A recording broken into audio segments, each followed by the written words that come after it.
Good day, everybody. I am Matt Harrison, and you are listening to the Geary Cast, the Malaga fan podcast for all the Gearys out there on Sports Social Podcast Network. After picking up a point at Ferrol, it's time for Malaga to make their home bow in the 2024-2025 La Liga Hypermotion, as this Saturday night, and it is very late on Saturday night, Los Blanquiazules take on Mirandes in front of a club record 26,500 season ticket holders. It'll be good to be back after the summer, although there's one returning face we shall be talking about shortly who may not be greeted so warmly. But speaking of returning faces, for the second time this week, I'm delighted to be joined by Nick Bell, and from all the way across the other side of the apartment I'm sitting in, Alex Ashmore. So I'll come to you first, Nick. Last time we spoke, you were recording sort of near the pool in the sun of the Costa del Sol. It's 2 days later. Where are you recording from today? I'm back in Blackpool in a bout of seasonal depression because I got back into Glasgow yesterday and it was pouring down with rain, miserable, freezing cold, and it hasn't stopped since. I stepped out to work at 7 o'clock this morning and I said, for fuck's sake, this is horrible. So yeah, I wish I was where you guys are right now. I wish I was in the third room in that apartment and enjoying some Spanish sunshine. Yeah, so I'm recording from Alex's kitchen in his apartment in Madrid. Alex is in his bedroom. So hello to Alex from about, I don't know, 10 meters away. How are you doing, Alex? I'm doing well. Yeah, I think it feels, I'm trying to work out, it feels weird, sort of like just a wall separating us and we're, in two different video cameras. But yeah, that's the wonders of technology, isn't it? And yeah, very sorry to rub it in, Nick. It's very hot here in Madrid. It's very humid. I went for a run this morning and I definitely felt the run quite quickly in the humidity. Sweating off last night's vino tintos, and actually last night we did have some superb vegetarian food. I had some amazing battered lemony cauliflower wings, so that was good. I can't remember, what did you have, Alex? What was your? Oh, you had like a falafel. I had a falafel pita with salad and hummus. It was very nice. I walked past that place again today and I resisted going in for lunch because it really was excellent. But anyway, enough of me and Alex's cuisine and what we've eaten last night. Let's get into some club news to start with. I'm going to pass this over to you, Alex, because this word's just not sticking with me. We'll talk about like transfer stuff in a second, but there is a new signing at Malaga in a way that seems like we've signed up to open a new club shop in, and this is where you're going to intervene, Alex. Muelle Uno. So I can't say that. Obviously, for those of you who have been to Malaga, you go down to the port. That's that main stretch where all the boats are. And if I'm not mistaken, there used to be a shop there, didn't there? I don't know. I think if I remember correctly, there used to be a shop. I could be wrong. But I think the big, well, not kerfuffle, but the big sort of news about it is it's going to be next to or very nearby to the Real Madrid store, which is quite funny. Yeah, because I'm trying to think what else is down there. There is the Amazing Cooligans is down there, which is a great sort of retro football shop. And there's Hard Rock Cafe, and I think there's an alley op down there and a couple of other clothes shops. Mm-hmm. Does this seem like a good place for a club shop, Nick? Because I personally feel it's not a bad shout, actually, because obviously the city centre shop in particular, and a few people have told me that is really sort of a breaking point because obviously it's quite a small shop. Yeah, I think if you're looking for a prime retail position in the city, down by the marina, it's where a lot of the money is going at the minute. And, let's call a spade is where people go to spend money as well, because some of the restaurants down there are not cheap. I don't know, it seems like a bit of an opportunist perspective from me. I'd rather they built one in the airport. Like Alex has just said there, you're going next to a Real Madrid store or in amongst a lot of restaurants. Is it going to be the thing that you're going to buy whilst you're down the marina? I'm probably not too sure. But a third store means a chance to sell more shirts and more kits and more merchandise. So at least it's something. Another shot for Luke to tick off his list. Yes. There is, again, two people have told me, and forgive me, I can't remember exactly why, because I get a bit bored of the businessy sort of chat, but I have been told twice that there is a reason why we shouldn't have a place in the airport, and I can't remember why, but people have told me it's a bad idea, but I can't remember why, because, yeah, to me, it sounds like an obvious idea, but, yeah, I don't know. I won't try and remember what those reasons were or reason was. So, yeah, that's happening. So, again, it seems good to me. There's obviously a lot more space down the port area than in, obviously, the very cramped Centro de Malaga. So, yeah, watch this space. Apparently, that's happening. Let's go into sort of actual player transfers. I'll start by saying I think we spoke about on the last pod that Andres Garro had sort of mutually terminated his contract with Malaga. He is on his way to Valencia, but I should add it's Valencia Mestalla, the B team. Alex, any thoughts on that? Do you think like he's fluffed things up a bit? Because we saw him play at Fuenlabrada a couple of years ago, and we were both big fans of him. And it's not, I don't know, Pellicer just doesn't seem to fancy him for whatever reason. Yeah, it's disappointing, really. I mean, we were talking about this last night, how, that, like you said, that game against Fuenlabrada where we thought we had the next best thing on our hands, and it all seems to have gone kaput, really. Obviously, last season on loan at Betis B as well, and you'd think that maybe that was his season to play first-team football regularly, to, in other words, sort of toughen up and get used to playing week in, week out, and then come back and hopefully try and break into the first team, but not to be. And, I think at the end of the day, I'm happy with the defenders we do have. Obviously, Musa, without his injuries on his day, I think is better. But, yeah, it feels like a little bit of sadness, as it feels like maybe the one that got away. I think my words were at the time, and I remembered them yesterday, was this guy's going to be our Franco Baresi. I was obviously sort of joking. I don't know, any strong feelings on this loss, Nick? Although obviously we lost him anyway. He didn't sign from Malaga, I guess. No, not really. I think the only thoughts I have about it is I wish he had a bit more. Integrity is not the word.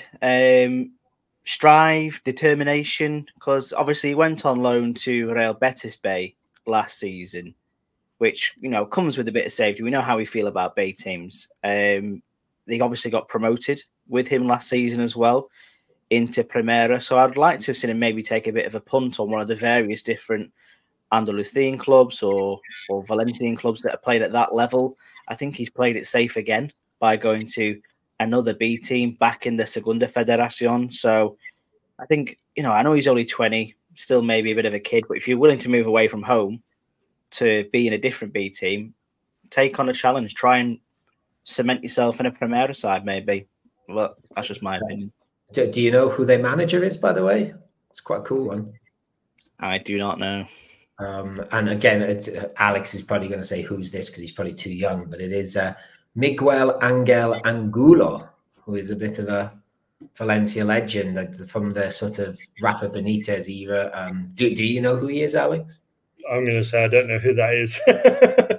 He's a very good sort of hard-working right winger. Almost went to Arsenal, I remember. Arsenal had like a deal agreed with him, and I seem to remember like he felt like he would be homesick in London. It was a really, really odd reason why I didn't go, but he was a very good player. But he's their manager. I don't know if Andres Caro is a big fan of the early 2000s Valencia team and really wanted to work with him. But aren't we all? Yeah, my gut feeling is not. And actually, that leads me on nicely because we're talking about a superb winger. Let's talk about another superb winger that we do still have at the Malaga Club de Football. But there's a threat. He might not be at the club by the end of the transfer window. And that is my beloved Kevin.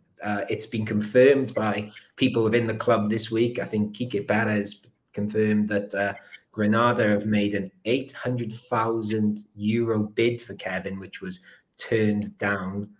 Nick, how do you feel about this? Because obviously, I can tell you my thoughts. Please, no. Please don't do it.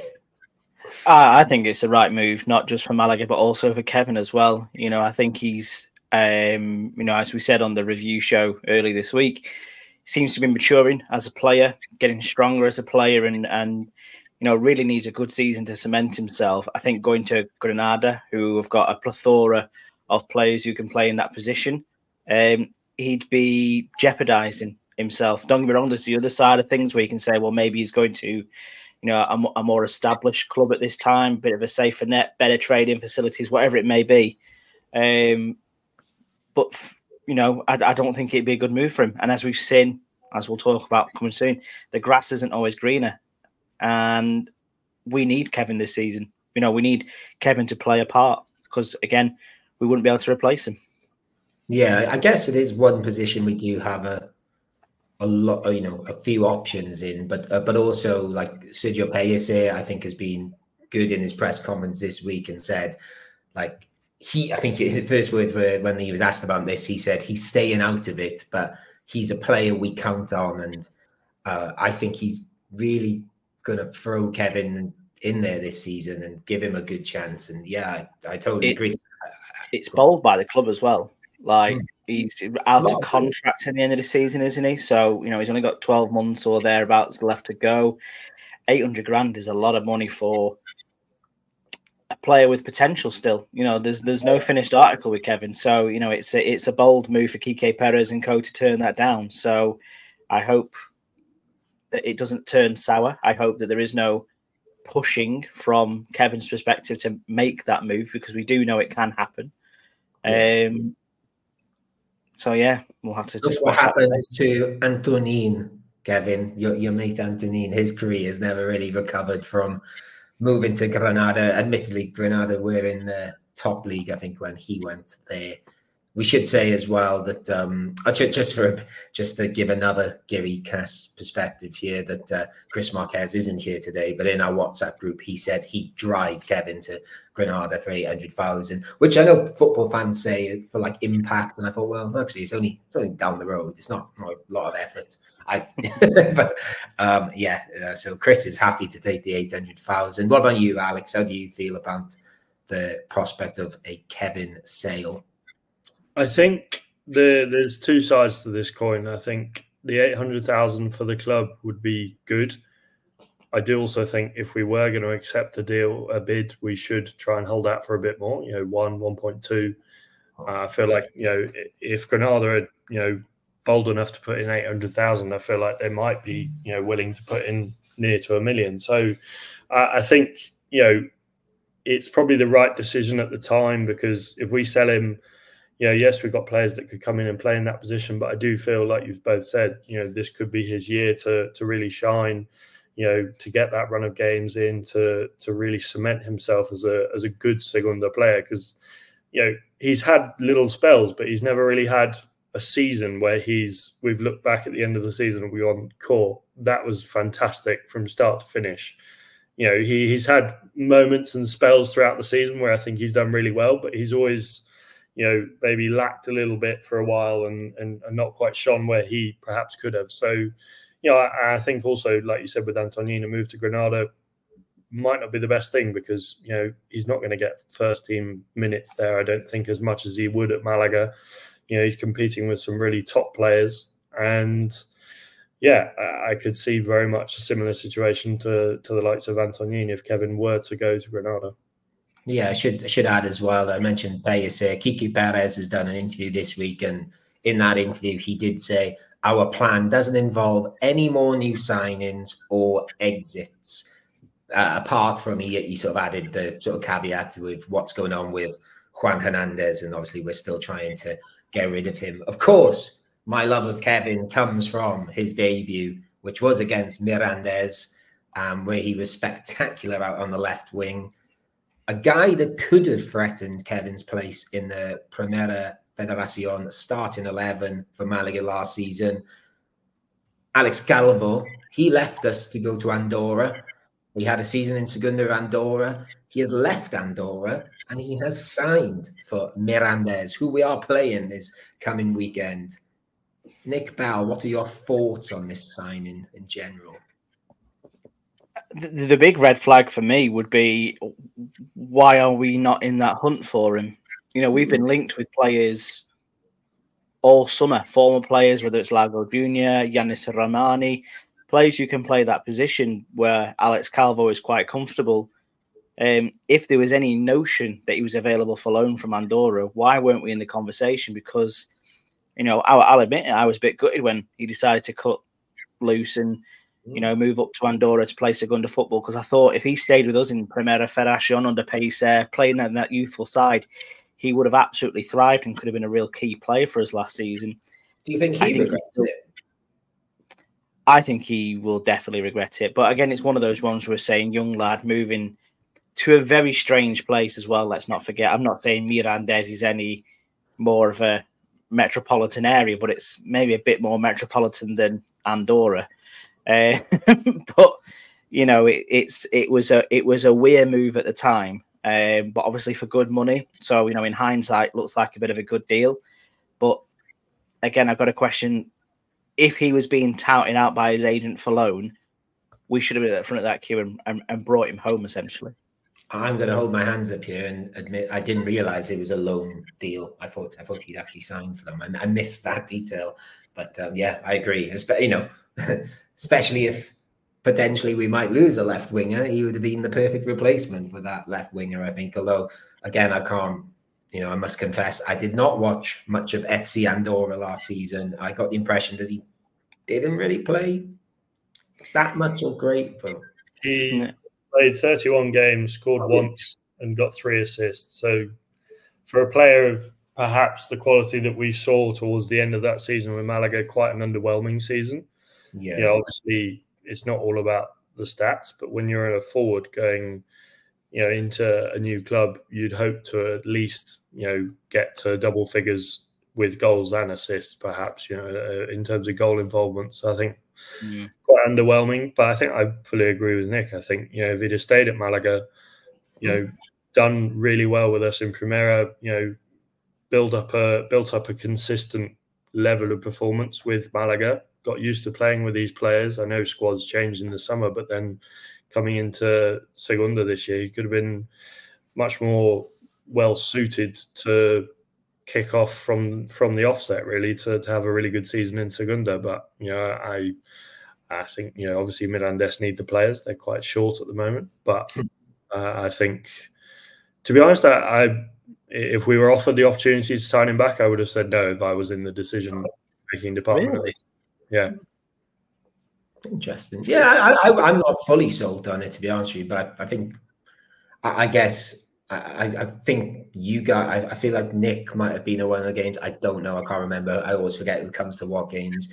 But he obviously scored that like wonder-ish goal against Las Palmas where he cut in. And then the next game at La Rosaleda, it was like absolutely like everyone was at like fever pitch when he was warming up. It was crazy those last few games where he was coming off the bench and the reception he was getting. So he was a proper favorite, or, you know, certainly someone we thought would be very useful. You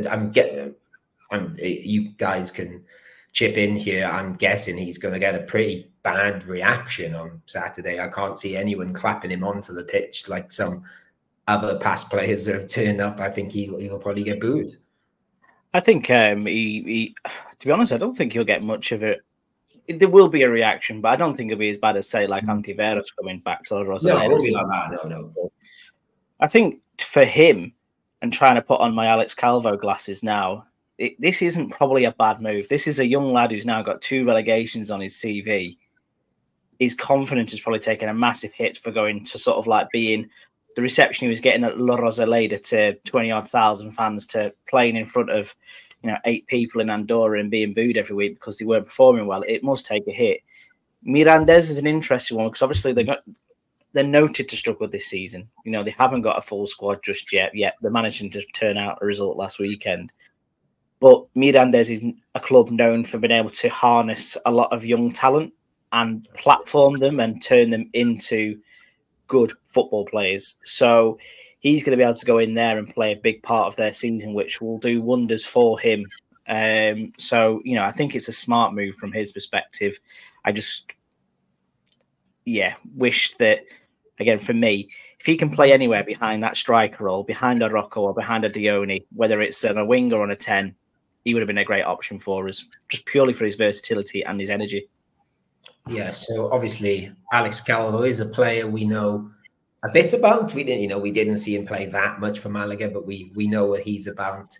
Mirandes in general, obviously they've had to sort of rebuild over the summer and are still very much rebuilding. So they're not a team we know a lot about, but luckily, as we've had on the preview show and the season preview show, and we're hopefully going to have ahead of most of our fixtures this year, we do have expert insight from Alex Fitzpatrick of the Spanish Segunda show. So I'm going to let him tell us a bit about this Mirandes team, which we're going to come up against this coming Saturday.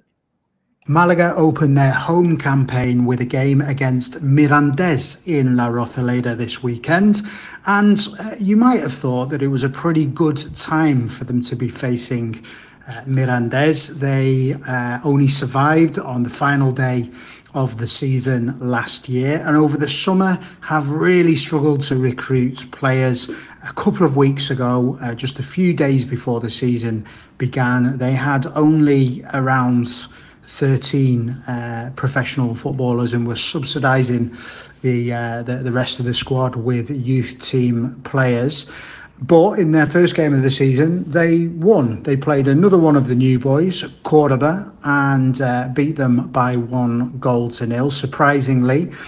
Or perhaps not so surprisingly if you look under the surface. The core of their team from last season and the players that they do have that are first team professionals are still there. They have a strong defence and they're strong through the midfield. People might remember Sergio Postigo, who was at Levante, the central defender. He's gone there to be captain, and they've made some other shrewd pickups in the market as well. And in the last week or so, they have started to add signings to the squad in the attacking areas of the pitch. So it's a team who you have to feel, if you get a goal up against them, particularly with them away from home, that you should probably be winning the game.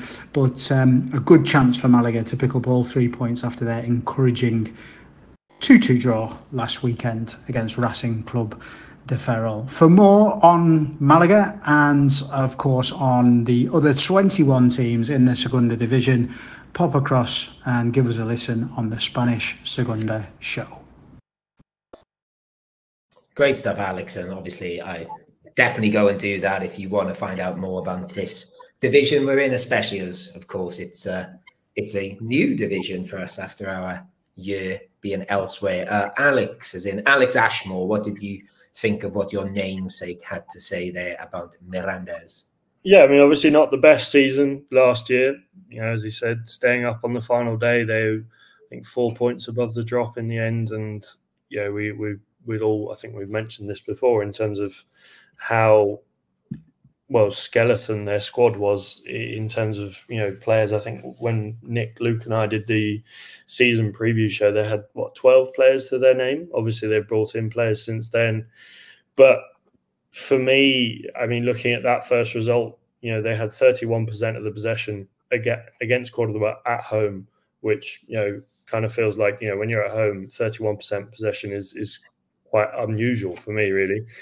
And, you know, I think Cordoba, yes, you know, they've been, some of their big players have been linked with a move away. So maybe that's unsettled the squad a little bit, but I would have expected better from Cordoba. But then, yeah, no matter how many signings you bring in, it's always hard to make those players gel. So I think, you know, at some point it will catch up with them. And, you know, I think I predicted them to go down this season. So, you know, I'd be hopeful for Malaga this weekend, but still, you know, no result is guaranteed. Yeah, I've sort of looked at a couple of match reports and watched the highlights of their game against Cordoba, and they seem to come flying out the blocks a little bit and went 1-0 up, and then the rest of the game was Cordoba not being able to score, and their goalie, Mirandes' goalie, seemed to have quite a good game. So yeah, I think I don't think that 1-0 win tells us the full story about Mirandes. What about you, Nick? How do you feel about this Mirandes team?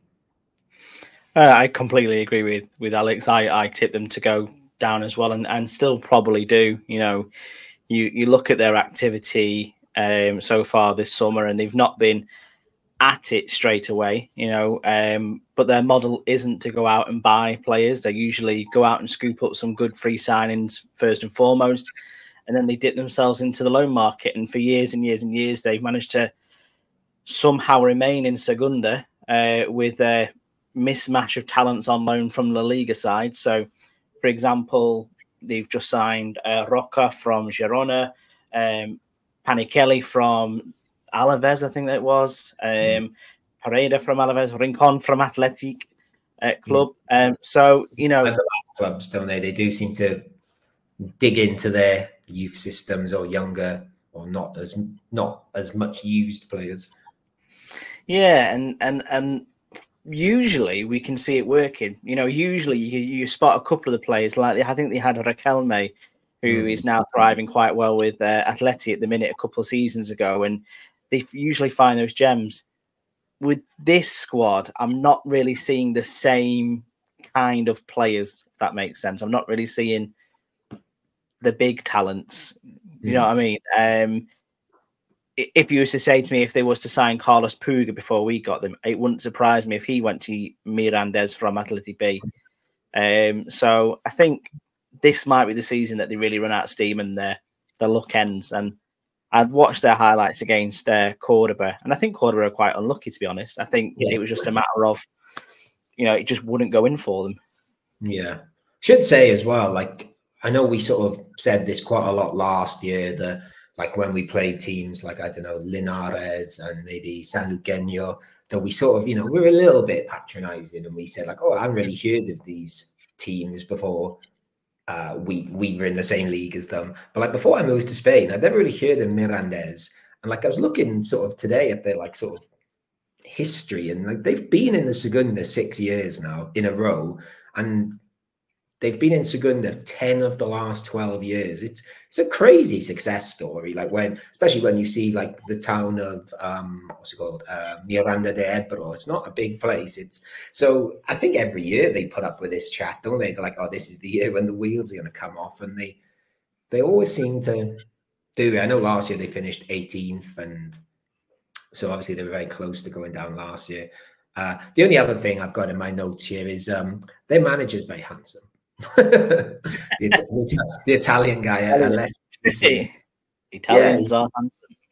Yeah, but he doesn't look very Italian, I thought, really, because I forgot he was the guy. I don't know if you remember a few years ago where Levante like made him first team manager when he'd been like with their B team and youth teams, and everyone's like, who's this guy? Because he was really young at the time. And I think I'm right in saying his first game as Levante manager, they lost like 8-0 to like Hurricane Melilla or something like that. It was a mad time. But yeah, and actually I read like an interview with him earlier. Like he's been saying a lot about, he thinks financial fair play in Spain is really unfair, because he was sort of saying that Mirandes actually are, and they do seem to be, a well-run club in the most part, and they can't spend the money, whereas there's bigger clubs that are a mess.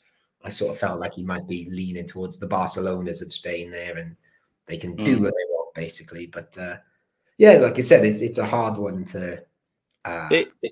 They are the model that I think a lot of the teams that we played against last season should aspire to be, whether it is a Ceuta or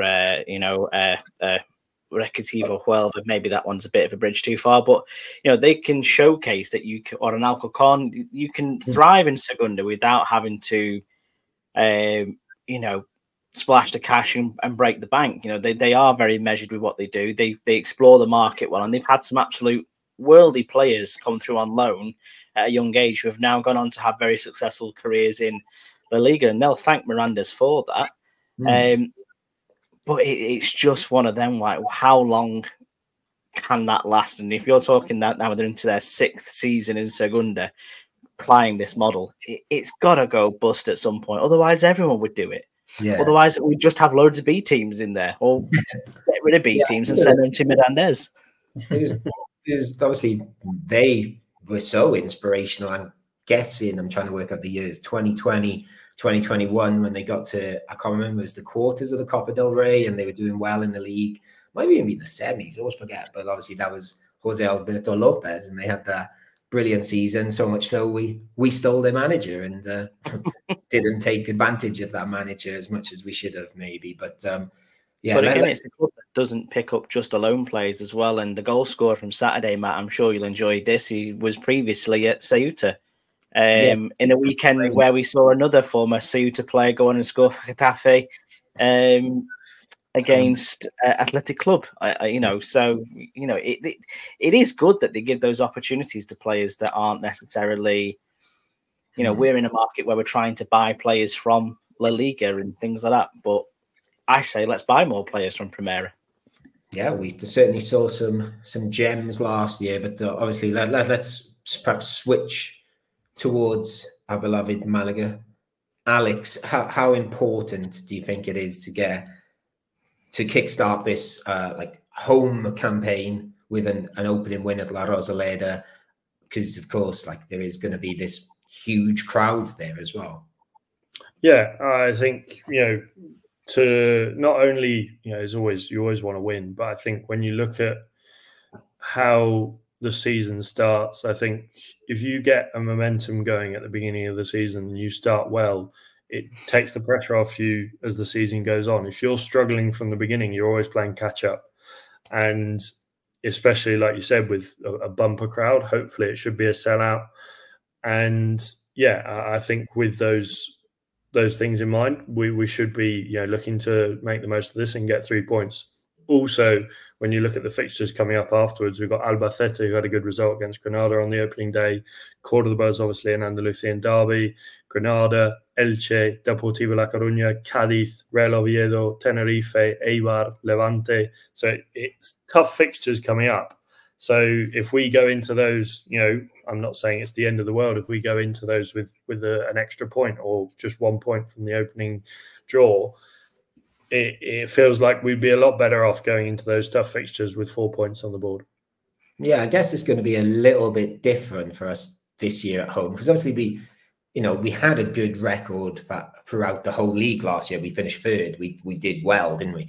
But I guess the one thing we sort of had going against us a bit last year was some of the home games, especially against some of the, we'll say, smaller clubs. It was like their cup final, wasn't it, coming to La Rosaleda? And, we were all there for the Alcoyano game, and Atletico Sanluqueño sort of parked the bus and got a 0-0 draw and tried to nick a win. I guess we will have a bit less of that this year, but I know we were sort of, we did the whole issue with tickets on the last show, so we don't need to go back to that, and switching it perhaps more positive. Obviously, Nick, I know you were there for the Celta Fortuna game. I can't remember what you went to the playoff games, didn't you, Alex, as well? I can't remember what you did. To the home legs of Celta Fortuna and Tarragona.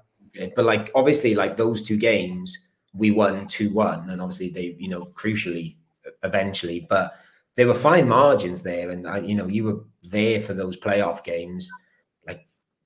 The crowd in those games, I obviously they were playoff games. There was a bit more at stake, so everyone was a bit more impassioned and a bit livelier. But I generally think, looking back now, we did have quality on the pitch and we played well. But I do think the crowd actually genuinely did play a part in getting that, changing the result from 1-1 to 2-1. Of course, also it was Roberto for being utterly clinical as well. But I do think if we can harness that again, that, it doesn't mean if we shout a lot in all the home games, we're going to get 3 points all the time. But I do think it will get us a lot more. It will get us points this year. I don't know if you'd agree. You could make that argument and say that, everyone came to La Rosaleda last season. It was their cup final. I 100% agree with that. I think the other side of that this season is that a lot of people have made, a big thing about this ticket sales, sort of race, I suppose, especially between Depor and Malaga. And I'm not saying there's an arrogance that comes with it, but, we've kind of been oh, look how many season tickets we've sold. There'll be clubs there as Alex mentioned, your Real Oviedos, your Sporting Gijons, your Levantes, who will look at that and they'll say, who cares if you can sell out a 30,000 seat stadium? We're going to come here and pummel you in front of your fans. They've got that ability. So, Sergio Perez has got to really embrace the crowd this season, really much so. But he's got to get it into the players and say, first and foremost, you've got to make the stadium a fortress. You've got to win the games at home, or at least draw the games at home. And then what happens away doesn't really matter because, as we all know, if you win most of them at home, you're going to be thereabouts, aren't you? So that's got to be the primary motive this season for Malaga, is making sure that their home record is absolutely sound.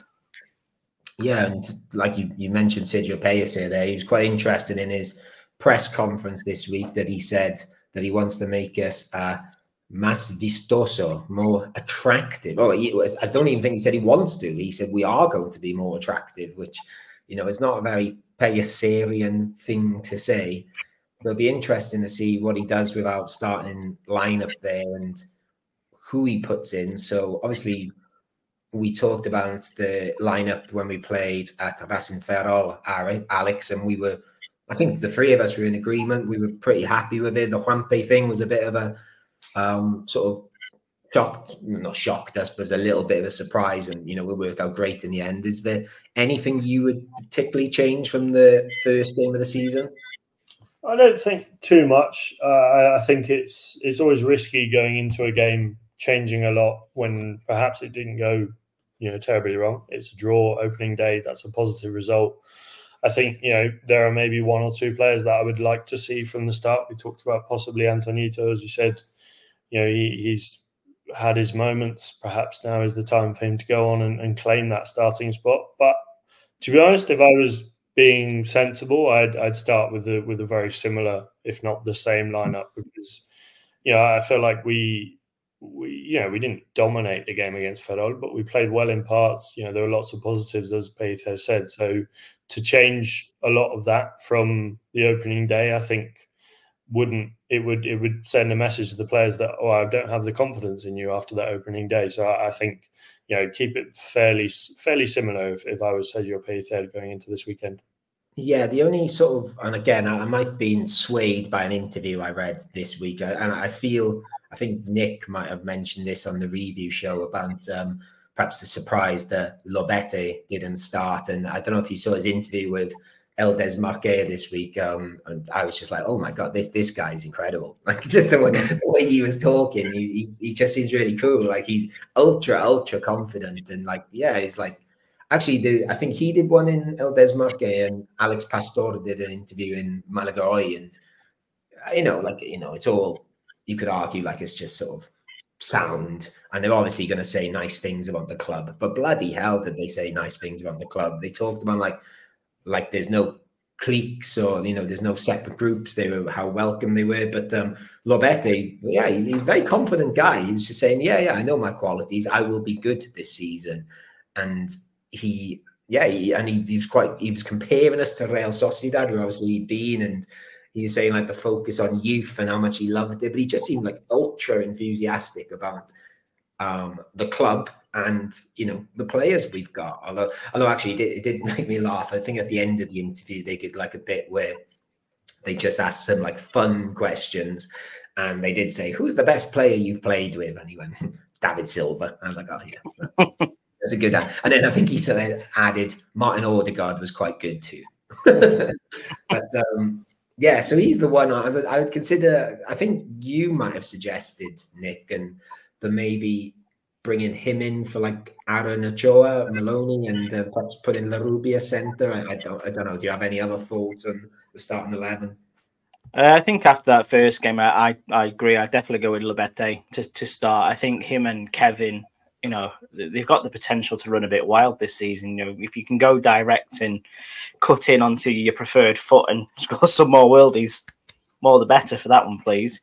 I'd like to see Danny Lorenzo come in as well, because, I'm not too sure why he didn't start against Ferrol. I was happy to see Aaron Ochoa Maloney start, but I think we don't have too many players that can operate in midfield and get close to the striker. And Danny Lorenzo, especially in the start of 2024, was really good at that, and earned himself a couple of goals doing that as well. So hopefully he sees it a bit of a wake-up call that Aaron Ochoa-Maloney got the start ahead of him.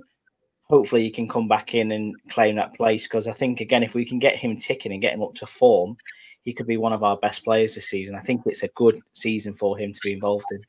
Yeah, basically, he was brilliant until he did the hand injury, wasn't it? And I don't know, that seems to unstable him a little bit, his big bandage on his hand, which I think he was still wearing this week, wasn't he? Didn't he still have the bandage on his hand? Have I made that up? No, I do think he's still sporting it, yeah. So I don't know if he's managed to.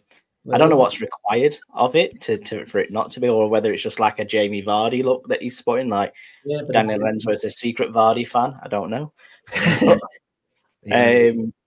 You know, someone to get, especially if Rocco Batorino is going to play the way that we think he's going to play this season. And we spoke about it on the review show, that sort of back to goal kind of striker. If he's got Kevin and Leite on the wings to play in, but also someone, you know, driving through the centre as an option, then attacking wise, we could be, I don't want to say unstoppable, but we could be really effective this season. Yeah, and I guess the other question, you've just mentioned Rocco there. Obviously, we've signed Sergio Castelli this week. Alex, do you think there's any chance of him coming in for Rocco, or do you think it's very much going to be eased in from the bench?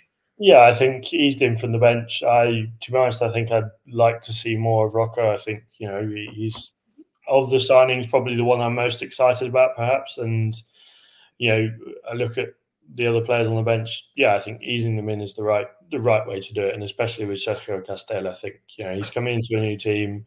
He's only been here, you know, maximum of a week. He's been training with the squad. I think, you know, break him in easily. Don't, you know, force it.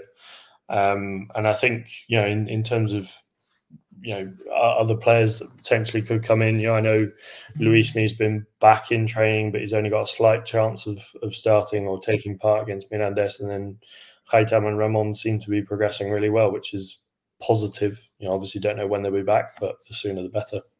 Yeah, I think the word out of the Malaga camp in the last sort of 24 hours is the Luis Mi, Haitham and Ramon have been doing sort of individual specific training. And I think Pellicer was saying it's been really unusual, because he said the only player who's completely out injured at the moment is Musa. So I don't know quite what's going on with him. But so I guess going behind Rocco as well, can't he? Like he has got that ability to play as a 10 as well as a 9. Well, so he's adaptable in both positions. So again, good versatile player to have, but I can't tell you what he's been doing this summer. He's obviously been unassigned. So, you know, it's going to take him a few weeks to get up to fitness, you know, to where the rest of the squad is. So I wouldn't expect to see him anytime soon, if I'm honest. And obviously, in our review show, you know, if you really want to go and listen to our thoughts about the game against Racing Ferrol on the weekend, go and listen back to that. All three of us gave Juanpe the Biznaga, so I'm guessing we're happy to see him still keep his place in centre midfield. 100%. Yeah, I think him and Molina could, I think, really form a partnership this year, and I think they could be the, you know, obviously when Ramon comes back, I want to see him more in that midfield. But who's to say we couldn't move to a midfield three of those three? Yeah, but then where do you fit in Danny Lorenzo, Aaron Ochoa? There's so many options. It's a good midfield. I should say as well, by the way, just on that Lobete interview I read, they did ask him what's his favourite position, and he was very diplomatic for most of it. And he said, oh, you know, I can play either wing. If the one wing is playing well, I can go out on the right. And then eventually he said, but I'm much better out on the left. So I did think, oh, Kevin's going, at least Lobete for playing out on the left. I think that's it. I don't know if there's any other things you guys want to bring up about Malaga or even Mirandes or. No, I think, yeah, hopefully a weekend of 3 points. I don't know if there's been sort of advancements in the TV situation, Nick, with Premier Sports, I think. There were whispers that they were putting in some Segunda games that were appearing, but then apparently from a correspondence I've seen from the Spanish Segunda show, they've outright denied that and said, no, it's not happening. So again, zero movement at this time. I suppose we'll keep up the good fight and keep going, but that's going to be my job for tomorrow night, to see if I can find a way of broadcasting the Spanish Segunda so I can at least watch it on Saturday. Yeah, obviously we spoke quite a lot about the lack of TV deal outside of Spain, and we were very downbeat about that, and then we were very downbeat about match day tickets. I should say, like, a few people have messaged me today saying they've got a match ticket and didn't seem so difficult in the end. Of course, like we did highlight, the prices are a lot more than they have been before, but so a bit of positivity there that match day tickets are attainable. It's not impossible if you're on the ball, but yeah, and the season ticket sell back thing I think will be vital this season, and I think it'll be well used as well. And actually, I've used that where I've like passed it on to people in the past, and it is actually, as long as it's the same system, it's really easy and really simple. Right, okay, so we'll wrap things up there. Just a couple of things to plug, I guess. Like, you might want to go back and listen to the review show to get our thoughts on Malaga's first game of the season, which is, of course, the 2-2 away draw at Racing Ferrol. Accompanying that is a Vamos A episode, if you want to listen to me chat my way through the streets of Ferrol and some other parts of Spain, actually. It does feature, I don't know, we'll name drop him in. It does feature Christian Makowski, if you're into his photography and want to hear his views on Malaga that day. He was very positive. He was very positive. He was. I know we've sort of joked that sometimes on Twitter he's can be a bit more downbeat about Malaga, but yeah, he was. I think a day with me had hyped him. And yeah, I think is anything else we need to plug? You did say, Nick, you might try and do a solo live stream. I don't know if we want to make that official or not, but maybe. I don't know. I am tempted to do it just because some people find it so difficult to watch the game. But the first protocol before we do the live stream is making sure I can watch the game. So it'll be an 11th hour decision. But we shall wait and see. Yeah, actually, I think I'd like to, obviously I'll be at the game, but I think I would definitely watch back you talking for 90 minutes without watching the game. just watching Twitter and saying, oh, so-and-so has said this has happened. And I think that would be even better than some of my very drunken Vamos episodes. But yeah. Maybe that's what I'll do. Maybe I'll just get pissed on the live stream for 90 minutes, just slowly get more drunk and berate La Liga high promotion. You dicks. But yeah, go and check all that stuff out, and maybe check Nick having a meltdown on Saturday. But otherwise, I'll say thank you very much, Alex Ashmore, and thank you very much for accommodating me in your lovely Madrid flat, lad. Thank you. It's good to have you here, and thank you for a good episode. And Vamos Malaga, let's get those 3 points on Saturday. Let's get those bloody 3 points, and thank you, Nick Bell. No problem. Enjoy the rest of your time in Madrid, guys. I'm very jealous, but again, I'll look forward to hopefully 3 points on Saturday. Vamos Malaga. Vamos Malaga indeed. And thank you guys for listening. Tell your friends, subscribe, retweet, all the stuff podcasts tell you to do. We'll see you soon. Adios. And as always, Vamos Malaga.